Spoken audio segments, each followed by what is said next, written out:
Hi friends, champions trophy 2025 అయితే already start అయిపోయింది. ఈ వీడియోలో మనం ఛాంపియన్స్ ట్రోఫీ హిస్టరీలో అత్యధిక పరుగులు చేసిన టాప్ 5 బ్యాట్స్మెన్స్ ఎవరో చూద్దాం.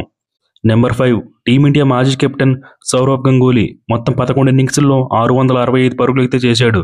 యావరేజ్ కనుక చూసుకుంటే 73.8గా ఉంది. గంగూలీకి 3 హండ్రెడ్స్ 3 50s అయితే ఉన్నాయి. నెంబర్ 4లో శ్రీలంక మాజీ ఆటగాడు కుమార్ సంగాకర్ అయితే ఉన్నాడు. మొత్తం 21 ఇన్నింగ్స్ల్లో 683 పరుగులు అయితే చేశాడు.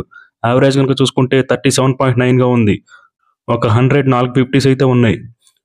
నెంబర్ 3లో టీమిండియా మాజీ ఓపెనర్ శిఖర్ ధావన్ అయితే ఉన్నాడు. మొత్తం 10 ఇన్నింగ్స్ల్లో 701 పరుగులు అయితే చేశాడు. యావరేజ్ కనుక చూసుకుంటే 77.8గా ఉంది. ధావన్కి 3 హండ్రెడ్స్ 3 50s అయితే ఉన్నాయి. అంతేకాదు 2013 ఛాంపియన్స్ ట్రోఫీలో శిఖర్ ధావనే ప్లేయర్ ఆఫ్ ద టోర్నమెంట్. ఇక నెంబర్ 2లో శ్రీలంక మాజీ ఆటగాడు మహేళ జయవర్ధన్ అయితే ఉన్నాడు. మొత్తం 21 ఇన్నింగ్స్ల్లో 742 పరుగులు అయితే చేశాడు. యావరేజ్ కనుక చూసుకుంటే 41.2గా ఉంది. మొత్తం 5 50s అయితే ఉన్నాయి. ఈ లిస్టులో నెంబర్ 1 కనుక చూసుకుంటే వెస్టిండీస్ మాజీ ఓపెనర్ క్రిస్ గేల్ అయితే ఉన్నాడు. మొత్తం 17 ఇన్నింగ్స్ల్లో 791 పరుగులు అయితే చేశాడు. యావరేజ్ కనుక చూసుకుంటే 52.73గా ఉంది. గేల్కి 3 హండ్రెడ్స్ 1 50 అయితే ఉన్నాయి.